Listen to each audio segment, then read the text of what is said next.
Hola, bienvenidos a este capítulo 1, nuestro primer episodio de este podcast El Buen Árbol, el podcast de Riva Chillán. Le llamamos El Buen Árbol porque ahí en Mateo capítulo 7 el Señor Jesús habló de dos tipos de árboles, un árbol malo que daba un mal fruto y un árbol bueno que daba un buen fruto. Nosotros queremos ser ese buen árbol y queremos que tú también des buenos frutos. Está conmigo mi esposa. Hola, somos Rodrigo y Natalia, pastores de Riva Chillán, y esperamos que este sea un tiempo de bendición, así como nosotros estamos disfrutando la realización de este primer podcast. Esperamos que tú también seas bendecido. Sí, en él vamos a estar conversando sobre la temática que abordemos los miércoles en nuestro tiempo de estudio y de conversación, y vamos a tener este espacio para retomar algunos puntos, profundizar sobre ellos o conversar en torno a algunas cositas que se dijeron o no en el sermón del miércoles. Y esta semana comenzamos la serie de parábolas de Jesús. ¿Por qué estudiamos las parábolas? ¿Qué es una parábola? Una parábola es una figura literaria que se emplea como recurso narrativo para enseñar al público una lección moral. Y resulta que es un recurso muy utilizado por el Señor Jesucristo. Sí, es una historia que utiliza un hecho ficticio, ¿sí? Para transmitir tras la historia una lección espiritual, una enseñanza más profunda que la historia que está en la superficie. ¿Sí? El Señor la utilizó una treintena de veces, pero hay estudiosos que dicen que hay más de 50 y otros que dicen más de 60. O sea que es un recurso que el Señor utilizó muchísimas veces para transmitir sus enseñanzas. Las parábolas del Señor Jesús tienen extensiones distintas. Hay parábolas extensas, ¿verdad? Que todos conocemos, como la del hijo pródigo, la de el rico y Lázaro. Y hay otras parábolas más pequeñas, ¿verdad? Sí, sí. Breves. Sí, hay quien dice que incluso hay como frases del Señor que encierran una parábola. Entonces como hay muchísimas. A mí me sorprende que siempre las parábolas están suscritas a los espacios como de enseñanza bíblica infantil. Como que siempre las ocupamos para que los niños reflexionen en torno a un conocimiento, pero los adultos poco lo hacemos y en realidad el Señor los utilizó tanto. Y si Él es el más grande de los maestros, deberíamos nosotros preocuparnos de entenderlas y conocerlas un poco mejor, porque fue el recurso que el Señor utilizó. Las parábolas no son únicas de Jesús, aunque sí las utilizó bastante. Por otro lado, Jesús tampoco enseñó solamente en parábolas, porque a veces hay personas que piensan que Jesús lo único que hablaba era parábolas, ¿sí? Están insertas en una sabiduría o una pedagogía que ya estaba presente en el Antiguo Testamento. De hecho, hay algunas parábolas que son muy populares, como la que cuenta Natán cuando enfrenta al rey David por su pecado, ¿sí? La parábola de la corderita, que Sí. es muy famosa. Esto está en 2 de Samuel 12, del 1 al 4. O sea, primero cuenta un hombre rico que tenía mucho ganado, muchas ovejas, y un hombre pobre que solo tenía una corderita, ¿sí? A la que alimentaba de su bocado, bebía de su vaso, dormía con ella, y que un día el hombre rico recibió un visitante y decidió sacrificar la corderita del hombre pobre para atender al visitante. ¿Sí? Y cuando Natán cuenta esto, se despierta la ira, se enfurece David contra ese hombre que finalmente es él mismo. Tal muera. Sí, tal hombre muera, sí. Y esa es una de las parábolas más famosas del Antiguo Testamento, pero también hay otras. Por ejemplo, está la parábola de los árboles que eligen rey, que está en el libro de Jueces también, que también es de las más conocidas. Pero hay un montón de otras más. Las enseñanzas de Jesús están enmarcadas o están inscritas en esta tradición pedagógica del Antiguo Testamento. Se contaban historias que tenían también un trasfondo más profundo. Era una manera de comparar o representar cosas que eran iban más allá del relato inicial. ¿Por qué Jesús habló en parábolas? Jesús mismo dice inicialmente que las parábolas son para que algunos oigan y no perciban, ¿cierto? Sí. Para que oyendo no las entiendan. Eso está ahí en Marcos 4, cuando Jesús habla sobre esta funcionalidad de ocultar. Las parábolas se utilizan para ocultar cierta información. Marcos 4:11, y les dijo: a vosotros os es dado saber el misterio del reino de Dios, mas a los que están fuera, por parábolas todas las cosas, para que viendo vean y no perciban, y oyendo oigan y no entiendan, para que no se conviertan y les sean perdonados los pecados. Y les dijo: ¿no sabéis esta parábola? ¿Cómo pues entenderéis todas las cosas? Entonces, bueno, ahí se desprende de que las parábolas Jesús las utilizaba para ocultar una sabiduría ciertas personas que estaban escuchando. Ciertos segmentos, justamente. Sí, ahí podemos mencionar que estaban los fariseos, estaban los escribas, estaban los maestros de la ley, sí, otras personas que escuchaban las enseñanzas de Jesús no para rescatar las lecciones, sino para contradecirlo, para ver dónde se va a enojar, dónde se va a equivocar, digo bien. Y podemos ver que hay muchísimo diálogo en torno a eso, y son las personas que critican el mensaje del Señor. Entonces la parábola, para esos que no querían en realidad entender ni conocer el corazón del mensaje del Señor, la parábola ayudaba a ocultar esa sabiduría.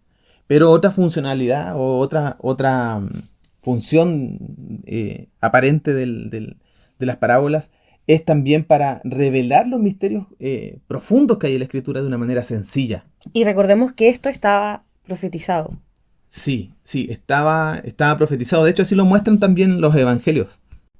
Mira, Mateo 13, 34 y 35. Todo esto habló Jesús por parábolas a la gente, y sin parábolas no les hablaba, para que se cumpliese lo dicho por el profeta cuando dijo: abriré en parábolas mi boca, declararé cosas escondidas desde la fundación del mundo. Esto estaba en Salmo 78:2. Sí, o sea, había una profecía ahí, se había profetizado que hablaría en parábolas, ¿sí? Que a través de ellas revelaría, declararía cosas escondidas de la fundación del mundo. Pero también hay un elemento ahí que a mí me gusta muchísimo del Señor, y es que utiliza las parábolas de Jesús, tiene que ver con elementos cercanos, con cosas de la cotidianeidad de la gente, cosas que podían ver continuamente.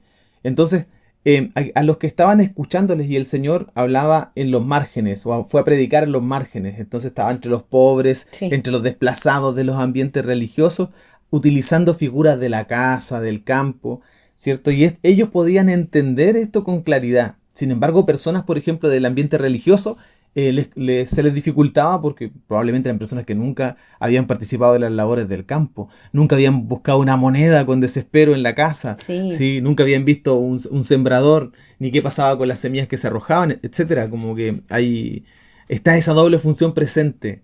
Primero simplificar para esos oyentes, y luego también ocultar para otro tipo de personas. Y esto tiene mucho que ver con el lugar en donde el Señor Jesucristo se desenvolvió. Nos deja ver, ¿verdad?, la Galilea del Señor, los lugares en donde Él creció, ¿verdad?, donde se desarrolló como un ser humano, como un niño, como un adolescente, como un joven. Me gusta mucho eso, que también nos habla de dónde, el lugar que Dios escogió, ¿verdad?, para habitar entre nosotros.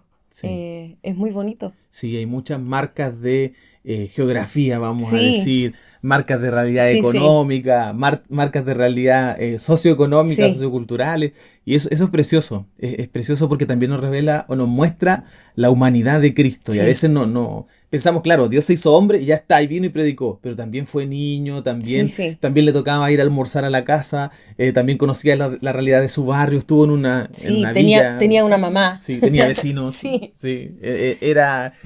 Todas esas cosas están contenidas de alguna manera en el lenguaje de las parábolas. ¿De qué tratan las parábolas, pastor? La centralidad de las parábolas de Jesús son el reino. ¿Sí?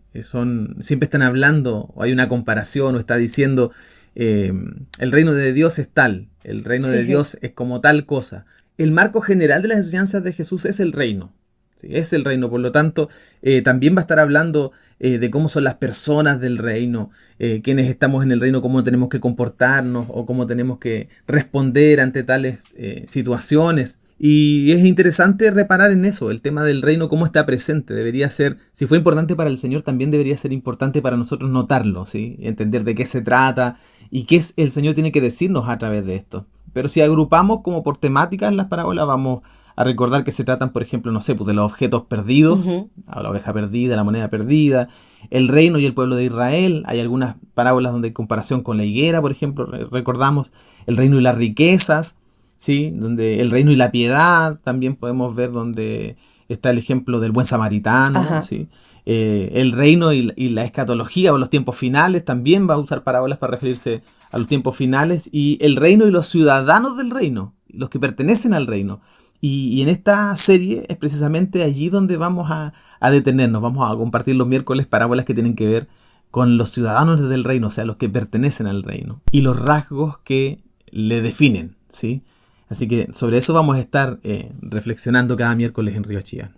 La parábola con la que iniciamos esta serie es la parábola de los dos cimientos y me gusta mucho que sea esta parábola. Tiene mucho sentido para nosotros, para nuestra iglesia local, porque en 2023 estuvimos estudiando el Sermón del Monte y esta parábola está dentro del Sermón del Monte y no solo está dentro del Sermón del Monte, cierra el Sermón del Monte. Sí, es como una reflexión final del Señor. Sí, y como está inscrita en los temas sobre cómo son los ciudadanos del reino, el tema central de la parábola que escogimos, que es los dos cimientos y que está en el capítulo 7 de Mateo, va a mostrarnos cómo debemos ser nosotros en torno a las enseñanzas de Jesús. El contexto es que Jesús está terminando el Sermón del Monte. Entonces ya vimos en el capítulo 5 extensamente las bienaventuranzas, Jesús y la ley. Luego del capítulo 6 en adelante Jesús va a utilizar una manera de enseñar que es el contraste. Entonces va a mostrarnos un elemento y va a ponerlo en contraste de otro. Y va a seguir una serie de enseñanzas en esa línea. Y esto es interesante porque el Señor no quiere que nos confundamos. Sí. El Señor tiene un énfasis en su enseñanza que nos presenta lo bueno y nos presenta lo malo para que no hayan confusiones entre los que escuchan, ¿sí? Entonces hace una serie de comparaciones a través de las cuales se extraen enseñanzas. Y ahí el Señor va colocando en contraste, por ejemplo, la forma correcta y la incorrecta de orar, de ofrendar, de ayunar. ¿Sí? Va poniendo también en contraste los tesoros, el tesoro bueno, el tesoro malo, ¿sí? Va a poner a Dios y las riquezas, el afán y la búsqueda del reino de los cielos, el ojo bueno, el ojo malo, la puerta estrecha, ¿sí? Con el camino ancho, y el árbol bueno y el árbol malo del que hablábamos al comienzo. También está en el Sermón del Monte y está ahí entre el capítulo 6 y 7 de Mateo. Entonces el Señor está terminando toda esta serie de enseñanzas y finaliza con los dos cimientos. Que entra en el mismo marco. También es una comparación. Sí, también es una comparación. Y viene ya, de hecho ya viene mostrando otras parábolas. Pero nos detuvimos en esta porque nos parecía que era muy buena para comenzar la serie. ¿Sí? Vamos a leer los versículos donde se encuentra la parábola para comenzar. Mateo 7:24. Cualquiera pues que me oye estas palabras y las hace, le compararé a un hombre prudente que edificó su casa sobre la roca. Descendió lluvia y vinieron ríos y soplaron vientos y golpearon contra aquella casa y no cayó porque estaba fundada sobre la roca. Pero cualquiera que me oye estas palabras y no las hace, le compararé a un hombre insensato que edificó su casa sobre la arena. Y descendió lluvia y vinieron ríos y soplaron vientos y dieron con ímpetu contra aquella casa y cayó y fue grande su ruina. Siempre que leemos esta parábola caemos como, bueno, y con todas las parábolas a veces caemos en la tentación de sobresignificar los elementos de la parábola. Y eso es algo que a veces nos aleja de lo que el Señor quería decir. Entonces, por ejemplo, en esta parábola habla de cimientos, habla de roca, habla de arena, habla de tormentas. Y muchas veces escuchamos interpretaciones en torno a las parábolas donde a estos elementos se le intenta dar un significado adicional. Y esto es complejo en realidad porque a veces escuchamos reflexiones en torno a eso o hemos hecho reflexiones en torno a parábolas y terminamos muy lejos del corazón o del sentido original de las palabras del Señor. Me pasa con el concepto de reino de los cielos en general. Porque está tan manoseado hoy, está tan manoseado y es tan sencillo porque el Señor Jesucristo dijo, Él nos enseñó cómo es el reino. Y lo que está haciendo a través de parábolas, de imágenes simples, de alguna manera, o demasiado profundas quizás, pero sencillas, es mostrarnos cómo es el reino. El Señor lo decía también, ¿verdad? El reino de los cielos es como, el reino de los cielos es tal. Y lo que está haciendo aquí es mostrarnos cómo son estos ciudadanos del reino, claro. ¿sí? Y de manera muy clara y muy práctica también. No hay lugar a mucha discusión entre alguien insensato, ¿verdad? Y alguien prudente. Claro. O sea, hay alguien que está bien Sí, y alguien que está mal. que está mal. Sí. Es un contraste muy fuerte, entonces Sí. es difícil poder confundirse ahí. Y aquí el tema está en leer, por ejemplo, cómo comienza el versículo 24. Y dice, cualquiera pues que me oye estas palabras y las hace. Ya, ese es el primer grupo de personas. Sí. Porque en el fondo es un contraste entre dos tipos de oyentes. Uno que oye y las hace, y el del 26 que dice, me oye estas palabras y no las hace. Sí. Está el que oye y obedece, el que oye y no obedece.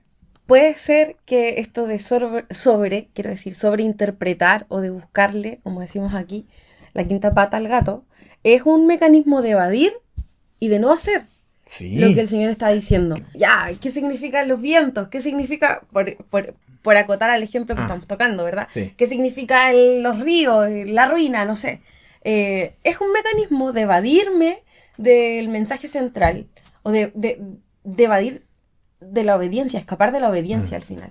Porque lo que habla esta parábola es de alguien que obedece y alguien que no obedece. Porque lo que hace esta parábola es poner énfasis en alguien que obedece y a alguien que no obedece, ¿verdad? Ambas personas están haciendo lo mismo, ¿sí? A la vista de cualquiera están haciendo lo mismo, pero alguien fue obediente y alguien desobedeció, ¿sí? Hay alguien que escucha las palabras del Señor y las hace y es comparado a esta persona que construye sobre una roca, sobre un cimiento firme, y hay alguien que escucha las palabras del Señor y no las hace y es comparado a alguien insensato, absurdo, ¿verdad? Que construyó sobre la arena.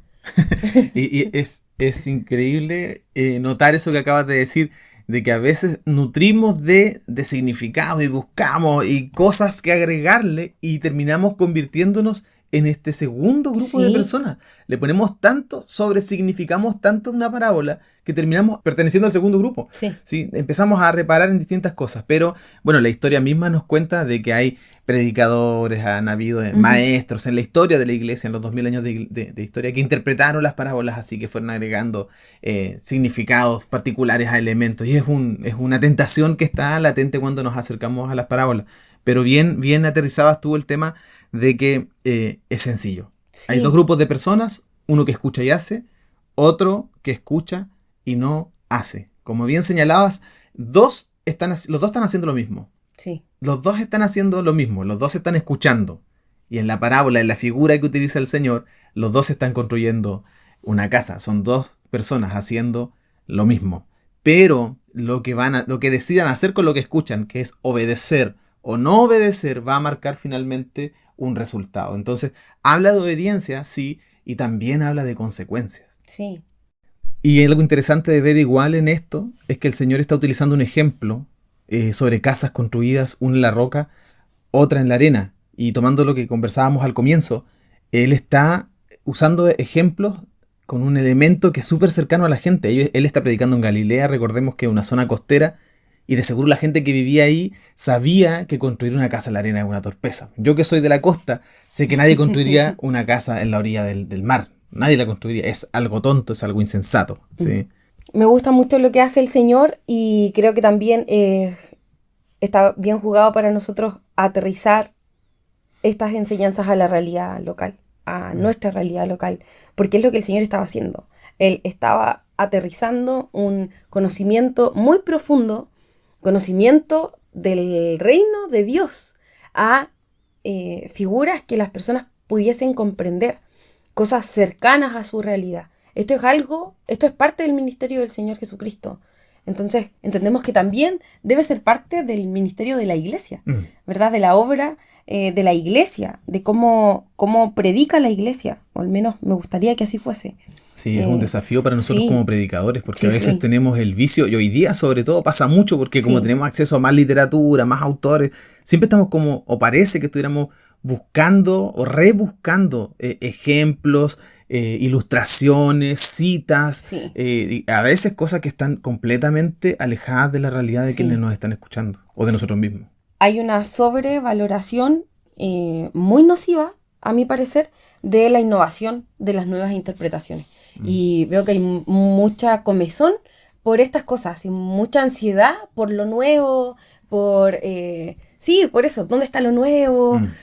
La nueva interpretación o el nuevo movimiento, y esta necesidad de adherir a estos movimientos nuevos, entre comillas, a mí me parece un arma de doble filo para la iglesia, porque también produce propensión a caer en el error. ¿Sí? Esto de buscar siempre una nueva voz, una nueva interpretación, de innovar demasiado, y a veces creo que es necesario volver a lo elemental para poder construir volver al Señor Jesucristo, mirar al pasado para construir futuro. Sí, dice Pablo en 1 Corintios 10, comienza a señalar, lleva a los hermanos a mirar la historia del pueblo de Israel, dice, consideramos a nuestros padres, a nuestros antepasados, y señala lo que pasó en el desierto. Y el apóstol está continuamente llevando a figuras del Antiguo Testamento, o sea, nos está yendo a buscar otras cosas. Y desde ahí para nosotros igual es necesario mirar también, mirar la palabra, mirar las escrituras, pero volver atrás, para nosotros siempre es volver a Jesús. Sí. Volver atrás siempre es volver a Él. Sí, amén. Sí, suscribo a lo que tú dices, y a veces nos pasa que da la impresión que todo lo que Dios está haciendo hoy día, todo lo bueno que está haciendo Dios, está lejos de mí, está fuera de mi ciudad. Yo ojalá estuviera lejos de mi país, ¿no? Sí. Como que Dios no va a utilizar cosas de tu entorno para glorificarse, y creo que eso igual es un error. Sí, hay una ansiedad muy profunda, porque esto de no pertenecer, de no estar, me estará pasando algo, me lo estoy perdiendo, produce ansiedad a la larga. Sí, sí. Sí, pero Jesús es el camino, Él es estable, Él es firme. Y podemos volver a sus enseñanzas, volver a sus palabras, volver a lo que Él nos mostró en sí mismo. A Dios nadie le ha visto jamás. Jesucristo, el unigénito del Padre, le ha dado a conocer. Eso a mí me da estabilidad, a mí me alivia. ¿sí? Suelto la ansiedad al entender que Jesucristo es el camino por el que debo andar. Y sabes que, ese es el corazón de volver a las enseñanzas de la parábola. Porque tenemos esta búsqueda, y que igual creo que es parte de nuestra propia carne. Sí, es un reflejo de nuestra carne. Por eso es necesario volver a las enseñanzas del Señor y no reducirlas, porque como decía al comienzo, a veces esto lo suscribimos o lo encerramos en escuelita bíblica. Entonces reducimos enseñanzas del Señor a libros para pintar, a temáticas infantiles, y son las palabras del Señor que esconden para nosotros una verdad que es relevante. Por eso hay que volver a las parábolas y entender qué el Señor quería decirnos en este contexto. Y volviendo a los 2 cimientos, el Señor nos está llamando a la obediencia, pero también a entender una perspectiva sobre las consecuencias de nuestras decisiones. Sí, porque a veces venimos al Señor y siempre pensamos que el Señor nos va como a librar de las consecuencias, aunque nosotros seamos unos completos porfiados o desobedientes. Pero aquí está hablando el Señor, está exponiendo un contraste entre 2 personas, entre el que oye y obedece, y el que desobedece o no atiende a las palabras. Es interesante las figuras que utiliza el Señor, es que en ambos casos, tanto el que construye en la roca como el que construye en la arena, sobre ambos viene la tormenta, viene el mal tiempo, vienen las lluvias, viene el río, viene el viento, ¿sí? Pero el resultado del que obedece dista mucho del el final del que no atiende a las palabras del Señor, no las hace. Sí. La tormenta no es evitable y la obediencia no es un canje. No es que por obedecer vas a saltarte la tormenta o la tormenta no va a venir. ¿Verdad? La obediencia no es un canje, y me gusta mucho pensarlo, entenderlo así, porque si no entiendo que mi obediencia a Dios no es una manera de canjear por una bendición, no comprendo la gracia. No estoy entendiendo la gracia, ¿verdad? Mi obediencia a Dios no es como un free pass. La tormenta no se puede soslayar, entonces, no se puede evitar. La tormenta va a venir, diría Bane a Batman. Sí, es inevitable. Y es bueno tener tener claro esto, porque igual nos libra de entender o deslizarnos hacia mensajes o hacia ideas que nos llevan a pensar que podemos evitar todo, o que vamos a tener una vida completamente en paz, de bendición, de prosperidad constante, económico, de tranquilidad en la casa, etcétera. Que también es un vicio de este tiempo. Sí, es un vicio y genera frustración. Sí, genera frustración, sí. Pero el Señor nos dice que para quien hace sus palabras, quien las oye y las hace, va a resistir la tormenta. Va a pasar la tormenta. Aunque venga el mal tiempo, aunque venga el desastre, aunque venga la lluvia, venga el río y venga el viento huracanado, vas a resistir. Si has decidido obedecer al Señor, vas a resistir, vamos a resistir. Y sabes que estas enseñanzas del Señor también están vinculadas mucho con las palabras de Dios en el Antiguo Testamento, cuando hablaba a su pueblo, y lo podemos ver con claridad en Levítico 26 o en Deuteronomio, cuando nos habla de las bendiciones de la obediencia y las maldiciones de la desobediencia. En el fondo Dios sigue hablando de consecuencias. Eliges esto, te van a pasar tales cosas. Eliges este otro camino, pasan estas otras. Delante de nosotros hay decisiones que tomar. ¿Sí? Y ser uno de los que hace, ser uno de los que oye y hace, o ser uno de los que oye y no hace, es una decisión propia y va a tener consecuencias. Y en el Nuevo Testamento esto también se relaciona mucho con las palabras de Santiago en el capítulo 1, sobre ser oidores y hacedores de la palabra. Entonces podemos ver que es una enseñanza que cruza la Biblia. Desde el Génesis podemos ver este llamado a la obediencia, y luego en el Nuevo Testamento también lo vemos. Y antes que se me olvide, ahí en Santiago 1, ¿sí? En los primeros versículos, también hay una parábola allí. Sí, porque él nos habla de ser hacedores de la palabra, no solamente oidores de la palabra. Y luego Santiago, el hermano de Jesús, también utiliza una parábola, así que le invito a que la puedan leer también. Sí, las enseñanzas del Señor Jesucristo, y en particular la de los 2 cimientos, subraya la importancia de la obediencia activa a la voluntad del Señor. Y la obediencia no te va a librar de la tormenta, como hemos dicho, ¿sí? Pero sí es una garantía de que tu casa no va a ser derribada, ¿sí? No viene ruina sobre aquellos que obedecen. La tormenta es inevitable, como hemos dicho. Así como el sol sale sobre justos e injustos, ¿verdad? La tormenta viene. Hay situaciones en la vida. Hay tiempos malos. Hay tormentas, sí. Hay desiertos, hay tiempos, hay mal tiempo. Pero si yo construyo mi casa sobre la roca, es decir, si yo obedezco, lo que he construido, esto que he construido no va a ser derribado. Sí, eso es tremendo. Sí, no obedecemos a un Dios que nos va a desamparar si decidimos obedecerle. Por duros que sean los tiempos, si nos mantenemos en obediencia, vamos a resistir el mal tiempo. Sí. Obedecer en medio de la tormenta, qué tremendo fruto es. Sí. Dios nos permita dar ese fruto como buenos árboles. Y este fue el capítulo 1 de este podcast que es El Buen Árbol. Vamos a estar semanalmente tratando de tener reflexiones y conversaciones en torno a los estudios de miércoles. Hoy día nos tocó sobre la primera parábola de esta serie de febrero, que son las parábolas de Jesús, los 2 cimientos. ¿Cuándo nos encontramos, pastor? La próxima semana, a esta misma fecha, este mismo día lunes por la tarde, probablemente esto va a estar saliendo.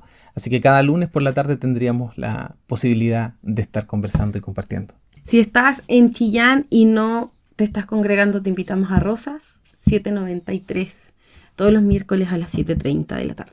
Así es, y cada lunes por la tarde a través de YouTube va a estar saliendo entonces esto del Buen Árbol. Te invitamos a darle like y suscribirte, parezco youtuber ahora.